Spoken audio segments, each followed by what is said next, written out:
Hello everyone, this is Daniel Marchena with XDA Developers, and here today we're taking our first look at Android Pie running on the Samsung Galaxy S9. Let's take a look.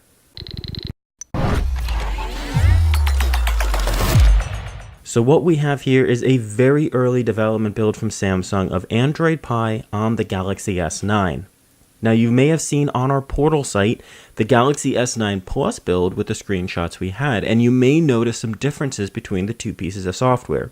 It looks like this is a later piece of software in some builds, but in other things it looks like there's actually a regression in the way the software works. So this is still very early on in Samsung's working and modifying Samsung UI 10.0. But we believe this is the general direction that we're going to see Samsung moving in, for better or for worse. So for starters, we're going to go ahead and take a look at the lock screen. The lock screen has seen an overhaul. We've got these new colored icons underneath the phone and camera swipe up. And then we've also got this newly designed, very reminiscent of Android Pie, but something that you'll see throughout the rest of the interface as well, these heavily rounded corners for the lock screen notifications. You can swipe on these and then it turns into the full screen view here with the notifications, and you can act on them just like before. Now on the older builds, you used to be able to act on them on the right side of the screen. It looks like they're taking up the entire bottom like Android Pie does. You can swipe them away, you can half swipe them to get to your actions as well and your notifications just like normal. Tapping out of it will bring you back to your normal screen. Samsung still has not gotten away from having to swipe to open a notification. If you double tap it, you'll see it says swipe to open, and then it will go ahead and open our notification. So this brings us to the base UI of Samsung Experience 10.0. Now, like I mentioned before, there are some things that are going to be staying similar and some that are changing. The general layout of the home screen is very similar to what we've seen in the past. Now, this is an AT&T phone, so all of the AT&T bloatware gets pre-installed once we went ahead and flashed the software. You have Bixby off to the left here. That has a slightly new look and feel to it, but generally I'm not noticing a whole lot of differences. Now you will notice this top probably third of the screen here with this big banner. This is the design language that Samsung is moving towards. We're going to see this throughout the UI. It's something some of you I think are going to like, and some people are not going to like it because it definitely removes from that information denseness that a lot of us enjoy. So if we go ahead and open up the dialer first here. Now this is, I don't have all of my stuff synced to this phone, and I don't have a SIM card that works with AT&T since it's SIM locked, so I can't test a phone call. You can see screenshots of what the phone call UI looks like on the portal site that we'll link in the description. So over here we've got on the keypad, the keypad starts up here. It's a brand new UI with a search bar on the top, recents, contacts, and then of course your places over on the right hand side. This is following a lot of what Google is doing with their software, with putting the navigation controls down here on the bottom instead of having the tabbed interface on top. Personally, I really like the way this UI looks. Again, another thing you're going to notice throughout the interface is this dark black theme. Again, this is throughout the interface. Samsung is really pushing towards this AMOLED theme. Whether or not you'll be able to change it or not, we're not 100% sure, and we'll talk about that in a little bit. So if we go ahead and go back to the home screen here, the first main change that I think most people are going to notice is in the quick setting panel. So if we go ahead and pull that down, you'll notice that it's very reminiscent of Android Pie, and it also has these dark notifications. I haven't seen any inconsistencies as far as the few notifications I've received on this phone with dark text on dark UI or vice versa. So it looks like Samsung is really working on this. Dark notifications is something that you can actually theme on Oreo builds, and it works fairly well. So I think Samsung might have worked out a lot of the kinks, giving us finally dark notifications that work pretty much uniform across all applications. You have your top row here with the round icons, just like Android Pie has. You've got your date and everything up here. This is a little bit more information dense than what Android Pie uses. On Android Pie, if you don't have a notch, it looks very low because the way the status bar icons sit, but this is information dense. So looking at the way this is set up, I don't think we're going to see a notched Samsung phone coming out. It just doesn't look like it's set up that way. But of course, the S10 could have a little bit of a different UI changing that. One of the major things that you're going to notice is once you swipe down, things drastically change. Now, this is something that when I look at it, it's very reminiscent of Xiaomi or EMUI from Huawei, where we've got this big time panel up on top here. Again, something you're going to see throughout the UI. And then these icons down below for the quick setting panel. And then, of course, you've got your brightness bar down on the bottom. You can toggle just like normal, turn on and off your settings here. If you tap the text, you've got a little bit more information that you can do there. And, of course, you can change your order, add buttons, everything that you used to. We're not going to go through too much of that. It really hasn't changed. But that whole interface has changed. Personally, I'm a fan of this. I like the way that this looks. But, again, if you like information density, this Android Pie is definitely not going to be the version of the OS you'll enjoy the most. So next, we're going to go on into the messages. Again, I don't have a SIM card, so this is just a test text to my wife that didn't go through. Now, I have this light UI here with the dark. Earlier, when I was messing around with the phone, this was a dark, just like these notifications here. This was the same color. I rebooted it, we were playing with some ADB settings, and it went to a light UI. So it looks like it is something Samsung is going to be changing with that auto dark mode that we'll be looking at in the display settings, and that is what is going to be changing. How much apps are going to change, we really don't know because the feature isn't fully baked and isn't fully working yet. If you go into the messages here, you see this would normally be like a bluish green color. It's just a standard messaging UI. I didn't see anything in the settings that would allow me to change it to a light colored UI. But again, this is still a very early build. You can also notice this rounded look down here. I think this might be a design language Samsung is going towards with the new phones. It is very similarly shaped to the curve down at the bottom of the S9, so the S10 might have that same kind of a curve. I'm not a huge fan of that. Maybe if the nav bar was black, it would be a little bit better. So that's the major change there. Samsung Internet also got an update. We have this up on the XDA portal that you can go ahead and download. It's got rounded textures and just revamped all around. Samsung really did that. They went ahead and revamped most of their software. I think it looks pretty good. The camera UI is changed quite a bit. So I have it sitting down here so you can't see anything, but the camera's working on this build fine. You still have your swipe down to switch to the selfie camera and then back to the back camera. Both of them are working on the S9. The S9 Plus does not have the front camera working, and the AR emoji doesn't work at all. On the S9 build, though, both of those features are functioning, so it looks like it's just a newer build. So the way to change your camera settings now, you can no longer swipe left to right. You'll actually see that activates touch to focus and touch to exposure with adjustments here. That's actually going to be right here. So you just kind of switch through them in order to go through your settings. Now, if you have I see the camera crash. It does that sometimes when I go into selective focus. The old camera UI actually had that up here, and now it's here at your thumb. I think it's generally a good change. I still wish you could swipe between them up and down on the screen in order to go between the settings, but it doesn't look like that's something they're going to do. That was one of my favorite features, but the things change. One thing that people will love, I know myself and a couple of others noticed that if you touch the shutter button and you moved it, it was actually zoom, and they've removed that in this build, so that's a very good thing. If you tap the little up button here, you've got a couple of more controls for like beauty mode, full feature mode, or full screen mode, your settings, your flash. If you go down into the pro mode, that is where your adjustments for your exposure, everything is very similar to the way that it used to be, just some tweaks and changes to where it's located.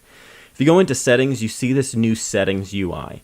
We're going to go into this a little bit more when we get into the settings menu. I think this is the way Samsung is going to be going. I don't think this is a dark mode glitch. I initially thought so when I was looking at it on the other phone, but seeing it here on my own phone, it definitely looks like what Samsung's doing. It needs to be cleaned up, though. There is one thing to note. This phone, I do have it running a more condensed DPI. I'm actually running 480 smallest width in the settings menu. It's the way I run all my phones. I just don't like huge UI. I like this much smaller look. So that's why it looks a little bit different than we have in our screenshots. But everything in here pretty much is similar to what was in the Galaxy S8 and the Note 9 right now. So we're going to go ahead and go into the settings menu here. And again, like I said, this is one of the most drastic changes. Here's that top bar again, that top border again. Honestly, this reminds me a lot of Windows Phone 7. It just has that feel of these large UI pieces. Being that Samsung has these in almost every single application except for the dialer, I think this is going to be a mainstay. It does look kind of weird with it just being black and settings being there. I hope maybe there's some color or some options for colors through the theme engine. Maybe we'll see something like that coming out in the future. Otherwise, the setting menu looks similar to Pi, but we've got these divided bubbles. I think this is one of the most controversial things about this UI are these divided bubbles. I feel that if this was one continuous bubble, it would look a lot better, it would flow easier, and would just generally be a nicer UI. I'm hoping Samsung changes that, but who knows what Samsung's got up their sleeve. Otherwise, going through the settings, I really didn't notice a whole lot of changes here. Now, there is a lot of condensing that they did here. I think there are settings that are removed. I'd really have to comprehensively go between my Note 9 and this phone to see exactly what's been removed or changed, but things have been moved down into other menus, making them slightly more condensed. So here we've got the display settings. Pretty much everything is exactly the way that you're familiar with. You do have this new night theme. Now, if you saw our screenshots, this didn't exist up here in the screenshots. This looks like it was something new in my build. This still does not function. So we don't know what exactly it's going to do. I think it's going to toggle that dark mode like I showed you or told you about in the messages. I'll have a screenshot up in the article in the portal of what it looked like when it was dark. I think that's what it's going to toggle through, but again, we really can't say for sure. One thing I'm fairly confident about, this night mode toggle does not change this UI here. We could hope, but I really don't think it's going to end up changing that UI, and I don't think these white blobs are going to turn into darker either. I mean, they could go to a darker mode, but I don't think they're going to go all the way black. So if we go down here, we'll notice the other changes are in the navigation bar. We have these navigation gestures. This is very similar to what we have on Oxygen OS with the OnePlus 6. These are excellent gestures. I wish they worked in this build, but they don't. Hopefully future builds will have them working, but basically it's swipe up for home, swipe up here for recents, and swipe up here for back, which is the way that it should be. It doesn't show us if there's any way to access the Google Assistant. I believe they're just going to push you to using Bixby on the button on the side, but who knows, they might end up putting something in there. We can actually see how it looks. If I go ahead and remove that, you can see the gesture hints down at the bottom. If I toggle that real quick, you can see these little gray bars that appear at the bottom, and that's where it's going to be. And you can turn that off once you get used to it. And again, you can switch the layout, and that'll switch the layout in the gesture controls as well.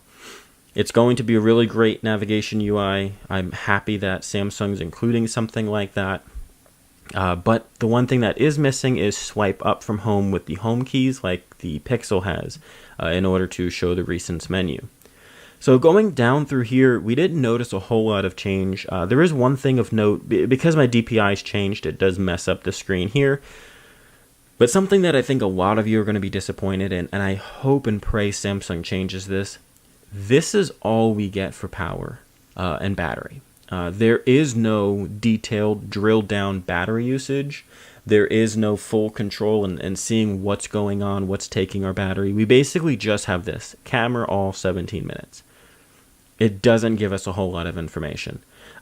Even tapping it still does not give us a whole lot of information. I don't see anywhere for screen on time, and there's nowhere else to really drill down into these settings. If we go into settings here, we just see apps using power, those kind of things. I really hope this changes, and this could be a carrier thing as well. I've never used a carrier-branded Samsung phone, so if on your Samsung this is the way that it looks on your Note 9 or S9 or S8, then great, we'll probably see the better UI on other phones. But this is kind of worrying, where Google and Apple even now are showing you a lot more detailed things about what's going on with your phone, what's using your battery, and what's causing it to drain. Samsung is going in the opposite direction. So I hope that's an early beta thing, and I hope that's something that ends up getting fixed. Otherwise, through here, there's not a whole lot of changes. If you use the Note 9, the interface looks very similar to the way the Note 9 looks. There is a new option here under notifications, view styles. There's typographic. It doesn't do anything right now. You can see the outline changes behind it when you have that set, but it doesn't actually display it. So it's something we'll have to wait for a future build to go ahead and bring out. Otherwise, I haven't noticed any other real big changes in the settings menus. And you'll notice again, there's that top third. When you open it, it's nice and small, but the second you scroll up, you've got this big banner telling you where you are. Lock screen, I haven't noticed really any changes in the lock screen as well. Always on display seems similar. There is a largely decreased amount of clocks and things that you can have on your lock screen. Again, hopefully this is just early build stuff, and we'll see it coming. It looks like actually there's a few more here. When I opened this earlier, there was only 2 that I could select from. So maybe this is something that's updated in the background with Galaxy apps. Otherwise, going through it, everything else, like I mentioned, is fairly the same as what you've seen before.